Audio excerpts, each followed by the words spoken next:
Hai, selamat datang di channel Anita Rahman Chan. Dukung channelku ya dengan cara subscribe, like, comment, and share sebanyak-banyaknya ya. Satu lagi, bunyikan loncengnya agar kalian dapat update terbaru dari novelku. Terima kasih. Hope episode 43. Setelah Zico melempar serbet ke arah Kevin, semua beralih menatap kepadanya. Sayang, jangan main-main, katakan sesuatu, ujar Zira. Katakan apa? Sahut Zico. Dan semua terlihat bahagia mendengar suara yang sangat dirindukan. Zira langsung memeluk suaminya. Tidak bisa diungkapkan dengan kata-kata, hanya air mata kebahagiaan yang diperlihatkannya.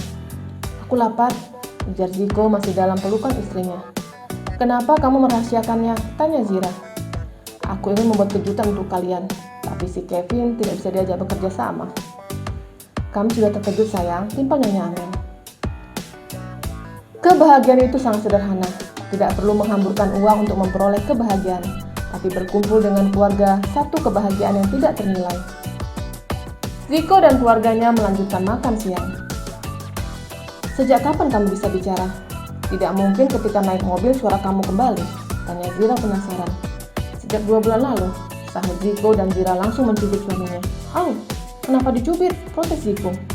Setiap malam aku berdoa memohon kesembuhanmu. Dan 2 bulan lalu kamu telah bisa bicara, tapi merahasiakan dari kami, gerutu Zira.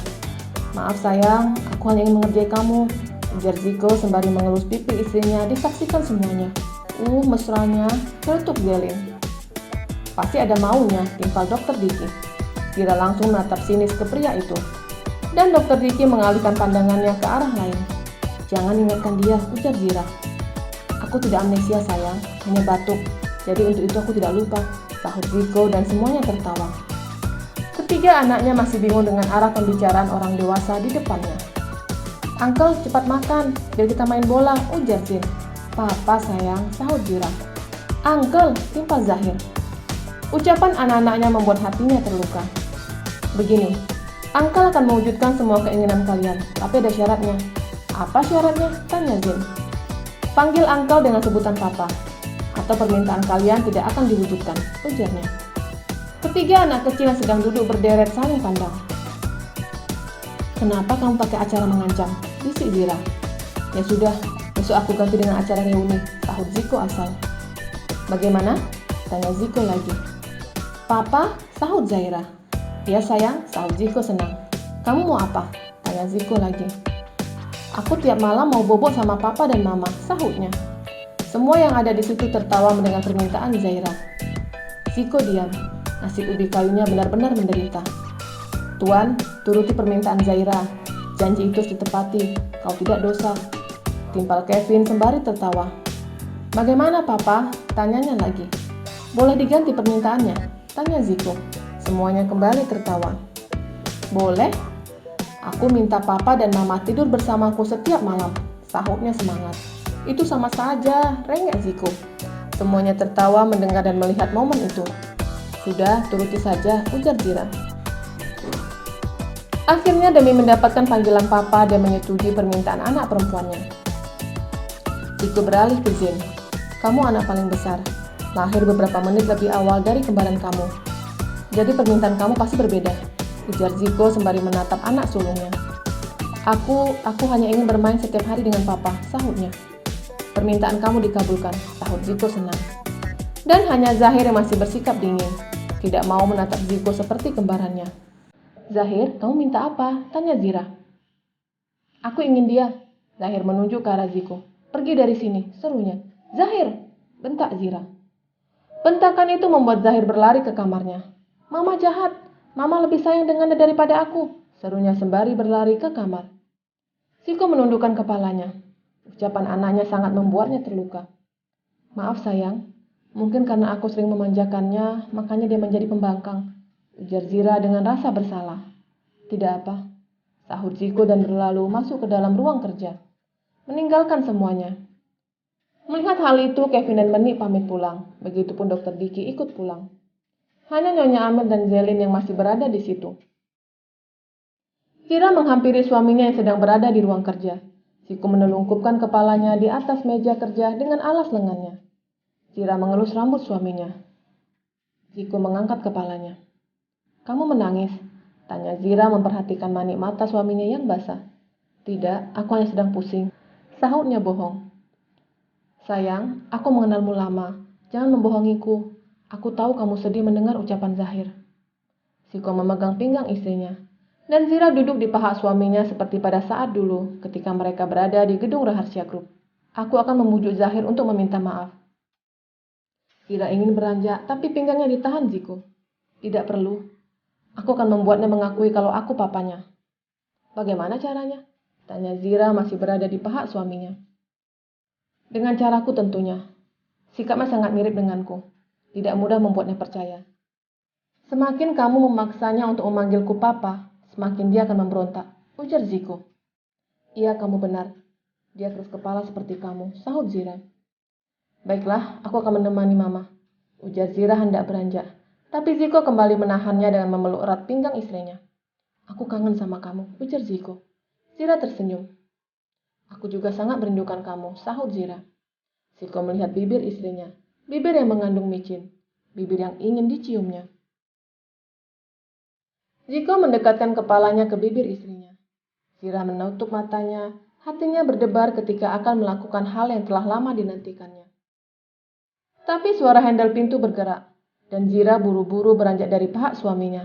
Papa, teriak Zen dan Zaira sembari masuk ke dalam ruang kerja. Kenapa tidak dikunci? Seru Ziko. Zira tersenyum mendengar ucapan suaminya. Iya sayang, sahut Ziko. Ayo main bola, ajak Zen sembari menarik tangan papanya. Sayang, ini tengah hari. Sebaiknya main bola sore saja. Lebih baik main yang lain, ujar Zira. Ya mama, berutuk kedua anaknya. Yang dikatakan mama benar. Kita main yang lain saja. Main apa? Tanya Zen. Papa belum lihat mainan kalian. Zen dan Zaira menarik papanya ke ruang bermain. Di sana terlihat Zahir sedang bermain seorang diri. Dia melihat saudara kembarnya masuk bersama dengan Ziko. Lihat papa, ini semua mainan kami, ujar Zen. Wow, banyak, sahut Ziko sembari melirik Zahir. Ziko duduk di atas karpet bersama dengan Zen dan Zaira. Dia membuat robot-robotan dari mainan yang disebut Lego. Zaira dan Zen bersorak senang. Hanya Zahir yang masih diam tanpa ada yang membuatkan robot-robotan untuknya. Apa kalian sudah bisa bermain sepeda? Tanya Ziko di sela-sela membuat bentuk yang lain dari mainan anaknya. Sudah, sahut keduanya. Roda berapa? Tanya Zira. Roda 4, sahut Zen.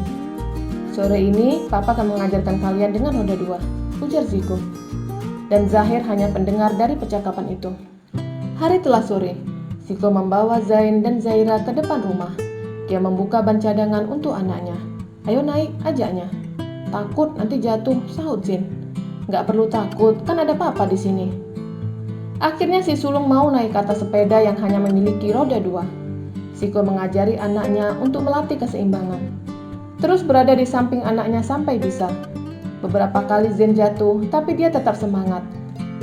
Dan akhirnya dia bisa menaklukkan sepeda roda 2. Yes, aku bisa, teriaknya senang. Dan tiba giliran Ziko mengajari Zaira, sama seperti kakaknya Zen. Zaira jatuh beberapa kali dan menangis karena lututnya luka. Sakit, teriaknya berlari ke dalam rumah untuk menghampiri Zira. Zahir melihat kakaknya telah lincah bermain dengan sepeda roda 2. Dia iri melihat kakaknya lebih unggul dari dirinya. Ziko menghampiri Zahir yang sedang memperhatikan kakaknya. Mau papa ajarkan? Tawar Ziko. Gak mau, sahutnya ketus. Ya sudah kalau begitu. Ziko masuk ke dalam pekarangan rumahnya dan beberapa saat keluar dengan sepeda besar miliknya. Zen, kita lomba, teriak Ziko sembari melirik Zahir. Papa dan anak sulungnya berlomba untuk sampai di ujung. Zahir masih bermain sepeda sembari berputar di depan rumahnya. Aku menang, teriak Zen senang. Ziko menyenangkan anaknya dengan mengalah. Momen yang telah lama dilewatinya, dan sekarang tiba waktunya untuk menikmati momen sebagai orang tua yang selalu dibutuhkan anak-anaknya.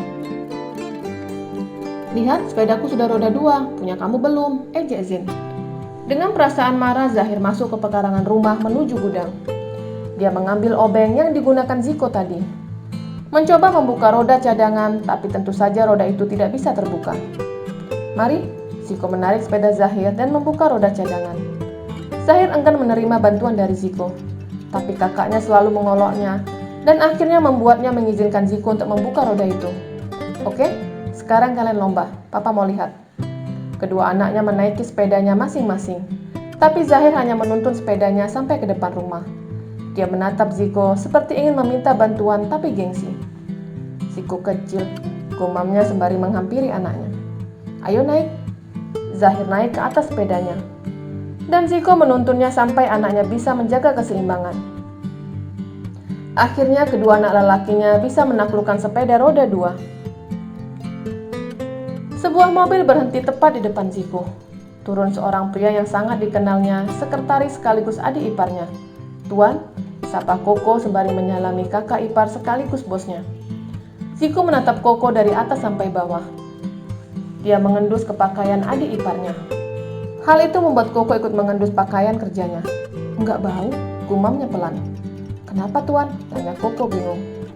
Jangan panggil aku dengan sebutan tuan, tapi panggil aku dengan sebutan abang ipar, sahut Ziko. Koko senang, perkataan Ziko sebagai tanda kalau dia telah mendapat restu dari pria yang ada di depannya. Aku ingin mengucapkan satu hal kepada kamu. Iya tuan, iya abang ipar, sahutnya gugup. Jangan pernah menyakiti perasaan hati Zelin. Jika sampai itu terjadi, ke ujung dunia kamu akan aku cari, ancamnya. Koko langsung menelan salivannya.